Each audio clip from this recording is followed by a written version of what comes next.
Assalamualaikum warahmatullahi wabarakatuh. Salam sejahtera bagi kita semua.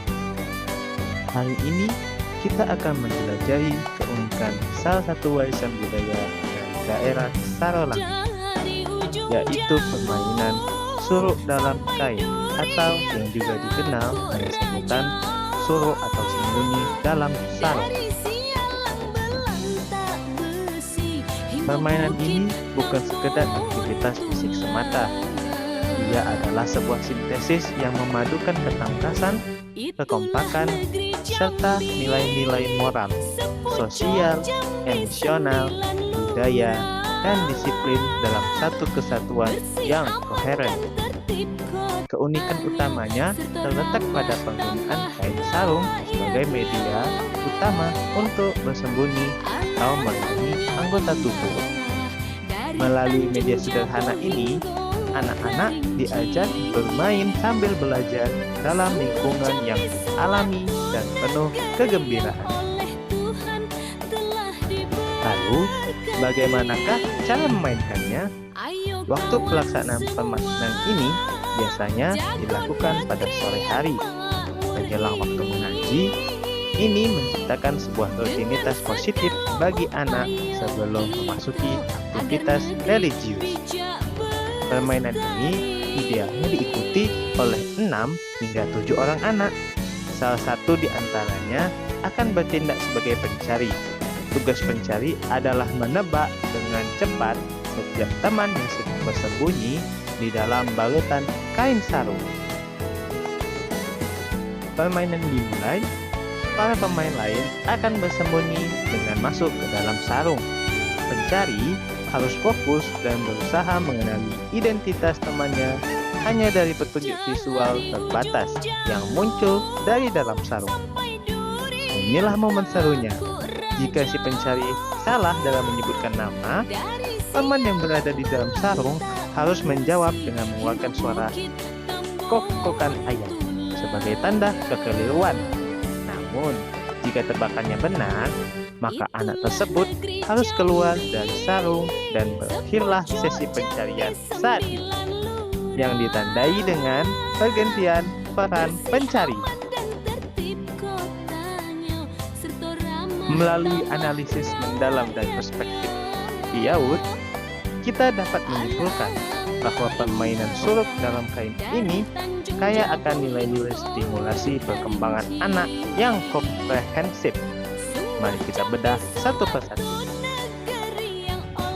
Pertama, nilai seni. Dalam permainan ini terdapat elemen nyanyian yang dinyanyikan secara bersama-sama oleh anak-anak yang mengelilingi si pencari. Ini menstimulasi kecerdasan musikal dan apresiasi seni mereka. Kedua, nilai agama dan moral. Selain waktu permainannya yang dikaitkan dengan kedisiplinan beribadah, permainan ini menanamkan kejujuran dalam menebak dan menerima hasil permainan yang dilakukan dengan penuh kedisiplinan dan rasa tanggung jawab terhadap waktu belajar mengaji. Ketiga, nilai sosial emosional. Anak-anak belajar tentang pentingnya kerjasama, kekompakan tim, dan tanggung jawab antar pemain. Dinamika emosional juga terasa ketika ada permainan yang mungkin tidak terima jika tebakan tentang dirinya benar. Namun, dari sanalah mereka belajar mengelola emosi dan sportivitas. Keempat, nilai bahasa. Penggunaan bahasa daerah dalam interaksi selama bermain memperkuat identitas budaya dan memperkaya kosakata lokal mereka. Kelima, nilai kognitif. Proses menebak identitas teman di dalam sarung merupakan latihan pemecahan masalah atau problem solving.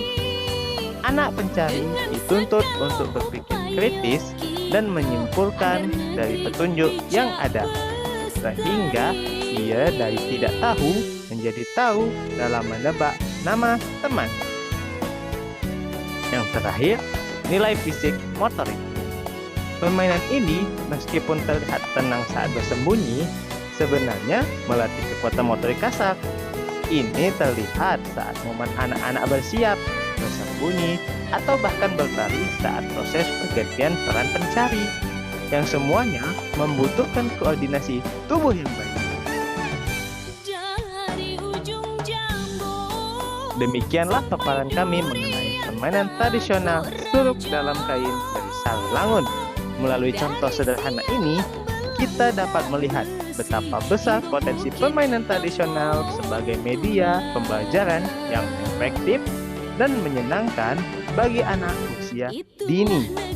Ia bukan sekedar aktivitas bermain, melainkan wadah yang holistik untuk menumbuh kembangkan berbagai aspek kecerdasan anak secara alamiah, kultural, dan disiplin. Terima kasih atas perhatiannya.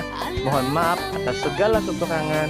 Wassalamualaikum warahmatullahi wabarakatuh.